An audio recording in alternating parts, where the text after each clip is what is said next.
സംസ്ഥാനത്ത് കനത്ത മഴ തുടരുന്ന സാഹചര്യത്തിൽ നാളെ ഓഗസ്റ്റ് 3 തിങ്കളാഴ്ച കേരളത്തിലെ 9 ജില്ലകളിലെ വിദ്യാഭ്യാസ സ്ഥാപനങ്ങൾക്ക് അവധി പ്രഖ്യാപിച്ചു. 8 ജില്ലകളിൽ പൂർണ്ണമായ അവധി പ്രഖ്യാപിച്ചിട്ടുണ്ടെങ്കിലും ഒരു ജില്ലയിൽ ഭാഗികമായ അവധിയാണ് പ്രഖ്യാപിച്ചിട്ടുള്ളത്. ഇന്ന് 11 ജില്ലകളിൽ ഓറഞ്ച് അലർട്ട് പ്രഖ്യാപിച്ചിട്ടുണ്ട്. പൂർണ്ണമായും അവധി പ്രഖ്യാപിച്ച ജില്ലകൾ കോഴിക്കോട്, കണ്ണൂർ, വയനാട്, കാസർഗോഡ്, പത്തനംതിട്ട, കോട്ടയം, ഇടുക്കി, തൃശൂർ എന്നീ ജില്ലകളിലാണ്. ഈ ജില്ലകൾ പ്രൊഫഷണൽ കോളേജുകൾ, അംഗൻവാടികൾ, മദ്രസകൾ, ട്യൂഷൻ സെന്ററുകൾ എന്നിവയ്ക്കെല്ലാം അവധി ബാധകമായിരിക്കും. എന്നാൽ മുൻകൂട്ടി നിശ്ചയിച്ച പൊതുപരീക്ഷകൾക്ക് അവധി ബാധകമല്ല. റെസിഡൻഷ്യൽ സ്കൂളുകൾക്ക് അവധി ബാധകമല്ല.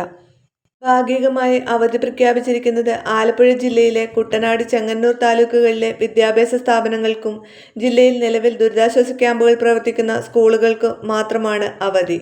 എല്ലാവിധ അവധി അറിയിപ്പുകൾക്കും നിങ്ങൾ ഈ ചാനൽ സബ്സ്ക്രൈബ് ചെയ്യുക. വീഡിയോ ലൈക്ക് ചെയ്യാനും ഷെയർ ചെയ്യാനും മറക്കരുത്.